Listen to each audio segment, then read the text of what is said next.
আমাদের পার্শ্ববর্তী বন্ধু দেশ চিনেন তো? বন্ধু দেশ কোনটা? যারা আমাদেরকে পানি দিয়ে বাসায় দেয়, তাই না?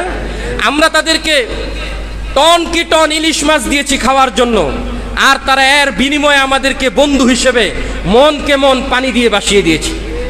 আপনারা মাদার তেরেসা নাম শুনেছেন? কোন জায়গার লোক? বন্ধু দেশের লোক। কোন দেশের লোক? সেই মাদার তেরেসা। তারপরে আপনারা ইন্দিরা গান্ধী নাম শুনেছেন? গান্ধীজির নাম শুনেছেন? বন্ধু দেশের লোক। সম্মানিত হাজিরিন, বলছিলাম আল্লাহ তাআলা আমাদেরকে এমন একজন রসুল দিয়েছেন যে রসুলের পদাঙ্ক অনুসরণ করলে একজন মানুষ সফল হওয়ার জন্য, তার সার্বিক বিষয়ে সব কিছু ঠিকঠাক হওয়ার জন্য একজন রসুল তাকে অনুসরণ করাই যথেষ্ট। এর বহির্ভূত আর কোনো বিষয়ের প্রয়োজন হয় না। আল্লাহ তাআলা অন্যান্য নবী রসুলদের মধ্যে কিছু কিছু গুণ দিয়েছেন, কিছু কমতি রেখেছেন, কিন্তু আমাদের রসুলকে আল্লাহ তাআলা এত গুণে গুণান্বিত করেছেন, কোনো দিকে কমতি রাখেন নাই, কামেল পরিপূর্ণ করে আল্লাহ তাআলা প্রেরণ করেছেন। সুবহানাল্লাহ বলেন। আল্লাহ রসুল সাল্লাল্লাহু আলাইহি ওয়াসাল্লাম 40 বছরের নবুয়ত পেয়েছেন, কিন্তু এমন কিছু নবী আছেন যারা 40 বছরের অনেক আগেই নবী হয়ে গেছেন। যেমন ইয়াহইয়া আলাইহিস সালাতু ওয়াস সালাম। নাম কি বলেন তো? ইয়াহইয়া আলাইহিস সালাতু ওয়াস সালাম। ইয়া ইয়াহইয়া খুযুল কিতাব বিকুওয়া ওয়া আতাইনাহুল হুকমা সাবিয়্যা। যে আল্লাহ সুবহানাহু ওয়া তাআলা ইয়াহইয়া আলাইহিস সালাতু ওয়াস সালামের ব্যাপারে সূরাতুল মারইয়ামে বলেছেন আল্লাহ তাআলা তাকে 3 বছর বয়সে নবুয়ত দান করেছেন। সুবহানাল্লাহ। আর হযরত ঈসা রুহুল্লাহ, এটা আরো আশ্চর্যের বিষয়, আল্লাহ ঈসা আলাইহিস সালাতু ওয়াস সালামকে জন্ম থেকে নবী বানায় প্রেরণ করেছে। এজন্য আপনাদেরকেও বলেছি, এর আগেও বলেছি, দোলনায় থেকে কিছু শিশু কথা বলেছেন, এর মধ্যে একজন হলেন কে বলেন তো? ঈসা আলাইহিস সালাতু ওয়াস সালাম দোলনায় থেকে কথা বলেছেন। তখনই তিনি বলেছেন, ক্বালা ইন্নী আব্দুল্লাহ আতানিয়াল কিতাব ওয়া জাআলানি নাবিয়্যা। আল্লাহ তাআলা আমারে তার বান্দা বানাইছে, আল্লাহ আমারে কিতাব দিছে, নবী বানাইছে। সুবহানাল্লাহ। তাহলে দোলনায় থেকেই নবুয়ত পেয়েছেন হযরত ঈসা রুহুল্লাহ। আমাদের রাসূল সাল্লাল্লাহু আলাইহি ওয়াসাল্লাম তিনি সৃষ্টির পূর্ব থেকেই নবী, তারপরেও নবুয়তের ঘোষণা হয়েছে পরিপূর্ণভাবে 40 বছর বয়সে। সুবহানাল্লাহ বলে। তবে আল্লাহর রাসূলকে আল্লাহ তাআলা বিভিন্ন পরীক্ষার মাধ্যমে এমনভাবে কমপ্লিট করে প্রেরণ করেছেন যে দুনিয়ার দুঃখ কষ্ট সহ্য করার মতো, রোগ তাপ শোক সব কিছু সহ্য করার মতো, এগুলোর সমাধান দেওয়ার মতো পরিপক্ষ করে আল্লাহ তাআলা রসুলকে প্রেরণ করেছেন। সুবহানাল্লাহ। এজন্যই অসুস্থতার ক্ষেত্রে গত সপ্তাহে বললাম, আপনি যদি চিকিৎসা খুঁজতে চান তাহলে ইসলামে এবং হাদিসের মধ্যে পেয়ে যাবেন। আপনি যদি নিজের শারীরিক চর্চার দিকে যান, ইসলামের মধ্যে পেয়ে যাবেন।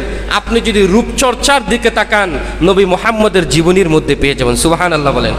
রাসূলুল্লাহর রূপের চেয়ে, তার চেহারার সৌন্দর্যতার চেয়ে পৃথিবীতে আর কোনো সৌন্দর্যতা নাই।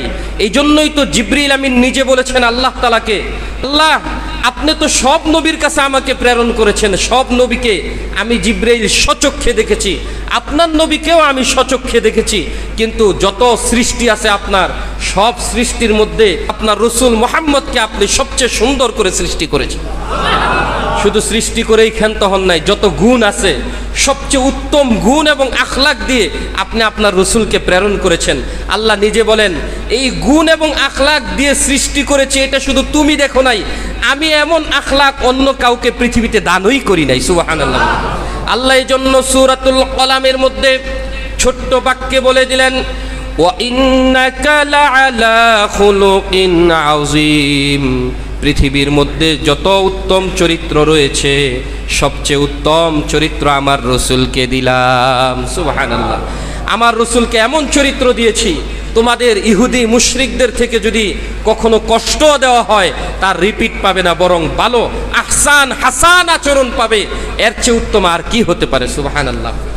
এজন্য সম্মানিত হাজিরিন, আপনি যেই দিকে তাকাবেন, ইসলামকে যদি অনুসরণ করেন, আল্লাহর রসুলকে যদি দেখেন, সেই সমাধান পেয়ে যাবেন। আল্লাহ তাআলা এই জন্যই বলেন, আতিউল্লাহ ওয়া আতিউর রাসূল।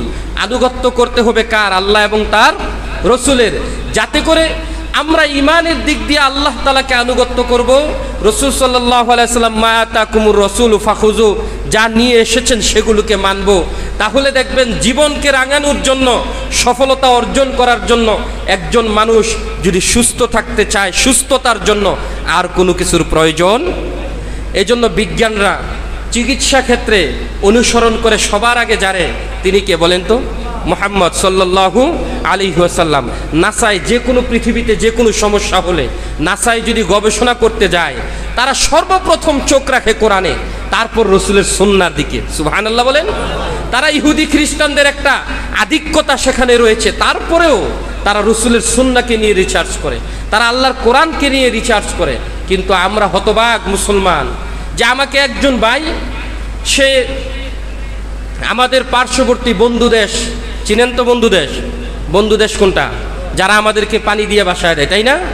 আমরা তাদেরকে টন কি টন ইলিশ মাছ দিয়েছি খাওয়ার জন্য, আর তারা এর বিনিময়ে আমাদেরকে বন্ধু হিসেবে মনকে মন পানি দিয়ে বাসিয়ে দিয়েছে।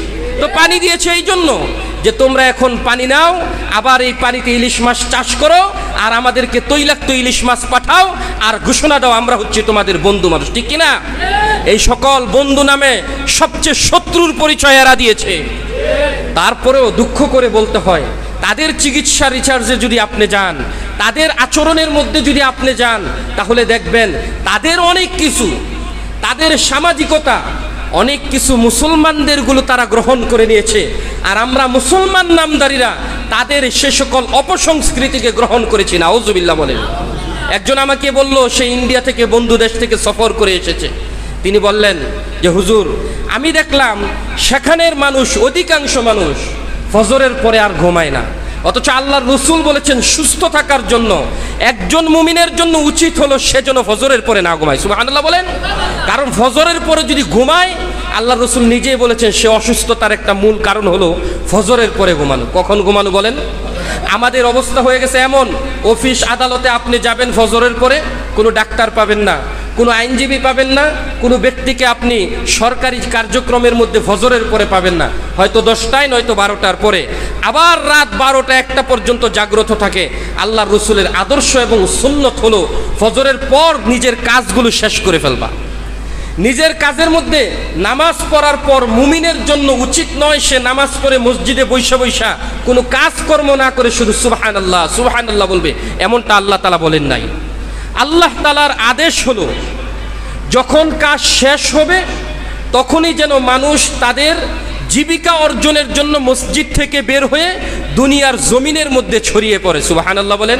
সূরা জুমার মধ্যে পড়লে আপনি পাইবেন, ফাইযা কুদিয়াতিস সালাতু ফান্তাশিরু ফিল আরদ, যখন নামাজ শেষ হয়ে যায়, সমাপ্ত হয়ে যায়, তখন তোমরা ফান্তাশিরু ফিল আরদ, জমিনের মধ্যে ছড়াইয়া পড়ো। ছড়াইয়া ছিটাইয়া যেই কাজ করবা ওইটাও তোমার নামাজের মধ্যে অন্তর্ভুক্ত হয়ে যাবে। সুবহানাল্লাহ বলেন। কোন মুমিন যদি ফজরের নামাজ পড়ে সে দুনিয়াবি কোনো কাজের মধ্যে অংশগ্রহণ করেছে, কাজটা কোনো হারাম কাজ না হালাল কাজ, কাজটা কোনো অবৈধ কাজ না বৈধ কাজ, ইসলাম যেটাকে সাপোর্ট করে, সমাজ যেটাকে সাপোর্ট করে, এমন যে কোনো চাকরিতে অথবা কর্মের মধ্যে যদি আপনি লিপ্ত হন, আবার জোহরের নামাজের মধ্যে আপনি অংশগ্রহণ করার পর আল্লাহর রসুলের হাদিস সাক্ষী দেয় এই মধ্যবর্তী সময়টা আল্লাহর ইবাদতে কাটানোর সওয়াব হয়ে যায়। এর ভিতরে যদি আপনার ছোটখাটো কোনো গুনাহ হয়ে যায়, আল্লাহর রসুল বলে ফজর পড়ার পর আবার যখন জোহর পড়লো, এই দুই নামাজের এত পাওয়ার মধ্যবর্তী সগীরা গুনাহগুলোকেও মাফ করে দেয়। অথচ আমরা বেছে নিয়েছি সেই অপসংস্কৃতি, তাদের বাবুদের মতো আমরা ঘুমাই 10টা পর্যন্ত 12টা পর্যন্ত, তারপরে আমরা কর্মস্থলে যাই, আর এই ঘুমটাই হয় আমাদের জন্য অসুস্থতার কারণ। আর আমাদের বন্ধু দেশগুলো হিন্দু দেশ, তারা ইসলাম মানে না, না রাসূলুল্লাহ সাল্লাল্লাহু আলাইহি সাল্লামের আদর্শ মানে, অথচ তারা অ্যালার্ট। তারা জানে যে ইসলামের নবী যা বলেছে স্বাস্থ্য বিজ্ঞানের দিক দিয়ে, ইসলামের নবী যা বলেছে সমাজকে সংস্কার করার দিক দিয়ে, এটা সত্য বলেছে। সুবহানাল্লাহ বলেন। আপনারা মাদার তেরেসা নাম শুনেছেন? কোন জায়গার লোক? বন্ধু দেশের লোক। কোন দেশের লোক? সেই মাদার তেরেসা। তারপরে আপনারা ইন্দিরা গান্ধী নাম শুনেছেন? গান্ধীজির নাম শুনেছেন? বন্ধু দেশের লোক। এদের জীবনী যদি পড়েন, মাদার তেরেসাকে একজন প্রশ্ন করেছেন যে আপনি কিভাবে পৃথিবীর মধ্যে এতটা প্রসিদ্ধ হলেন, কাকে আপনি অনুসরণ করেছেন? তিনি বললেন, আমি অন্য কাউকে অনুসরণ করি নাই, আমি আতিউল্লাহ ওয়া আতিউর রাসূল, আমি নবী মুহাম্মদের জীবনী পড়ে সেগুলোকে সমাজে বাস্তবায়ন করার চেষ্টা করেছি। তাহলে একজন বিধর্মী যদি রসুলুল্লাহর বিজ্ঞানকে মেনে, রসুলুল্লাহর গবেষণাকে মেনে যদি জীবনকে এতটা আলোকিত করতে পারে, পৃথিবীর ইতিহাসের মধ্যে যদি তার নাম স্বর্ণাক্ষরে লিখিত করতে পারে, আমরা কেন পারবো না? এর পিছনে একটাই কারণ, আমরা হতভাগা জাতি। যখন একটা জিনিস আমাদের হাতের মধ্যে থাকে, আপনার সারা গায়েই যদি স্বর্ণের অলংকার থাকে, দেখবেন স্বর্ণের মূল্য আপনার কাছে কমে যাবে, স্বর্ণের দাম আপনার কাছে কমে যাবে। আমাদের হাতে আছে কোরআন, আমাদের হাতে আছে রসুলুল্লাহর জীবনী। এই জীবনী থাকা সত্ত্বেও, হাদিস থাকা সত্ত্বেও আমরা যখন অন্যদের জিনিসটাকে সুন্দর মনে করি, তখন আমাদের কাছে এর মূল্য এবং কদর কমে যায়, আর আল্লাহ তাআলা নিয়ামতকে ছিনিয়ে নেয়।